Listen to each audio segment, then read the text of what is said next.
Avui amb la Rosa Maria continuarem parlant d'aquestes etapes de la persona que van lligades també amb alguns canvis a l'alimentació.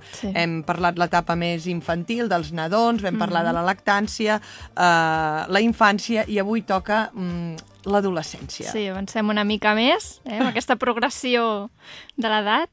Sí. L'adolescència és una etapa difícil, diuen, no sé si en l'alimentació també. Sí, és difícil amb l'alimentació perquè ara ja no trobem canvis només físics, que ja són importants en aquesta etapa, sinó que també ja apareixen canvis psíquics.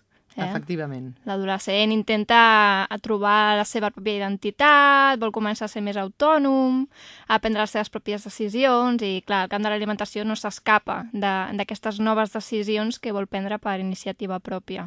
També és una etapa molt delicada, imagino que això en parlarem més endavant, potser, per aquestes malalties vinculades amb l'alimentació, com són l'anorèxia i la bulímia, que sovint sorgeixen precisament en aquesta etapa, oi? Tot i que a vegades n'hi ha amb altres edats. Sí, i sobretot amb noies, o no? Principalment amb noies, el que passa és que amb la societat actual també cada vegada es van trobar més incidència amb noies, que ho comentarem després, si de cas, i sí que destaca principalment en aquesta etapa d'adolescència, però ja fins i tot en preadolescència, que la preadolescència seria entre els 10, 14 anys, depenent de si és noi o si és noia. 10, 14 situaríem la preadolescència. Sí. I a partir dels 14 fins a... Fins als 19, 20 anys parlaríem d'adolescència. Fins als 19, 20 anys parlaríem d'adolescència. Sí, parlant d'alimentació i de canvis fisiològics, parlaríem de fins als 19, 20 anys. Sí. Doncs comencem. Si en cas, situem-nos en aquesta preadolescència. Sí. Bé, primer situem-nos a partir d'ara en preadolescència i adolescència. Si fins ara no fèiem distinció entre nois i noies, com que ja comencen a aparèixer els caràcters sexuals de diferenciació, i que això també fa que les necessitats nutricionals tant de nois com de noies siguin diferents, per això allò de que per què les noies tendim a engreixar-nos més que els nois? Té una explicació fisiològica. Ara la coneixerem, doncs. Sí. Llavors, es diu que per les noies l'etapa de preadolescència és fins als 12 anys, perquè les noies arriben a l'adolescència abans que els nois, i pels nois comença l'adolescència als 14 anys. Que és allò, és quan exteriorment, quan fan aquelles estirades, oi? Sí, és quan hi ha l'estirada. De fet, durant tota l'adolescència hi ha pràcticament una duplicació de la massa corporal que teníem abans de començar aquest període.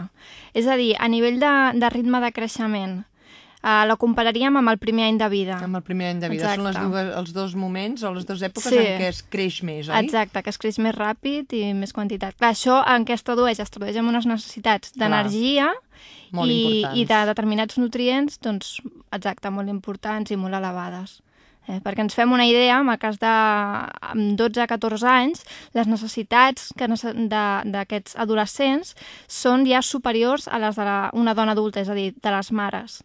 I quan estem parlant ja de 16 anys, les necessitats són superiors a les dels pares, a les d'un home adult. O sigui que una nena, en aquest cas, estaves dient, de 16 anys, a una nena o un nen, en aquest cas seria igual. Especialment nen. Les necessitats d'alimentació dupliquen les dels seus pares. Són superiors. Superiors a les dels seus pares. Déu-n'hi-do. Per això aquells plats tan voluminosos. En quina proporció? Jo he dit dupliquen i m'he equivocat, per això. Són superiors, el que passa és que aquí ja no només parlem de necessitats purament fisiològiques, de creixement, sinó que també s'han d'incorporar ja l'activitat física. És un factor que és molt important tenir-lo en compte, perquè ens determinarà que un adolescent gasti més o necessiti més o menys energia. I que tingui més gana, després. També, exacte. Sí. És habitual també trobar-nos amb adolescents que practiquen algun tipus d'esport de forma habitual o fins i tot en competició, de manera que les necessitats s'han d'adaptar a aquesta situació. Clar. I això com ho poden tenir en compte les persones, anava a dir les mares, però les mares o els pares que fan els menús dintre de casa, després això a les escoles, etc. Com es quadra tot això?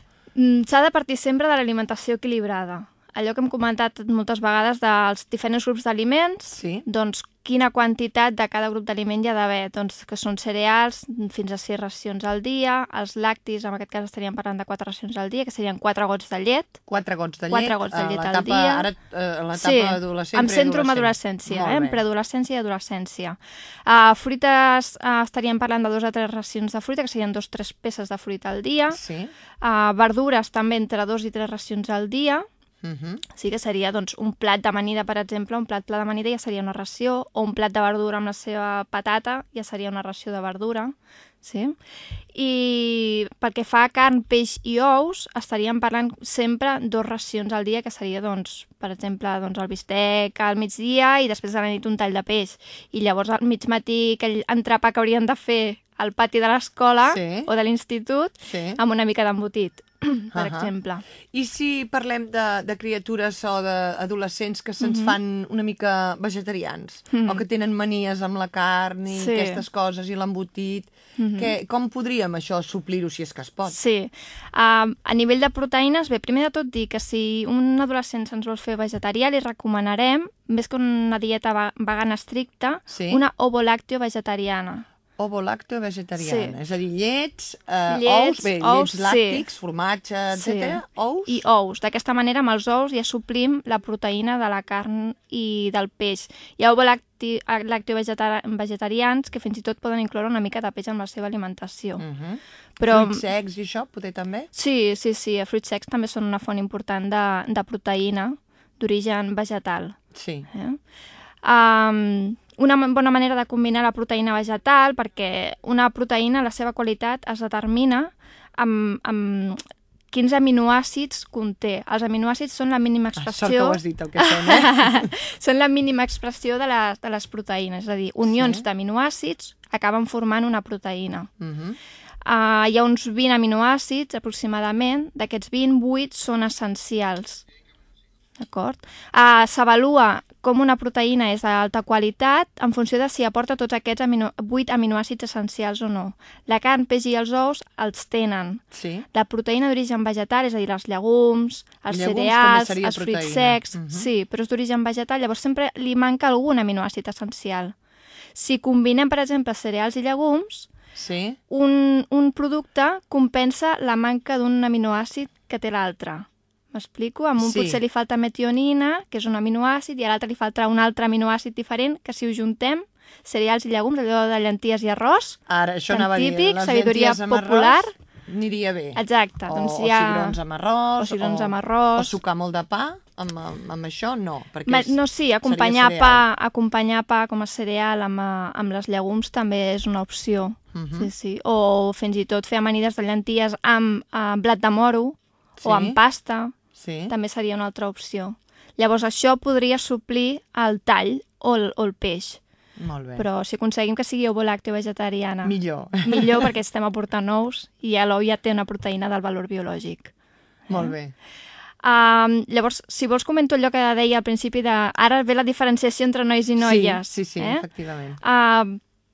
Resulta que en aquesta etapa les noies, a diferenciació dels nois, comencen a fer un acúmul de teixit adipós, de teixit gras, més gran que els nois. Els nois fan més creixement a nivell de teixit muscular que les noies.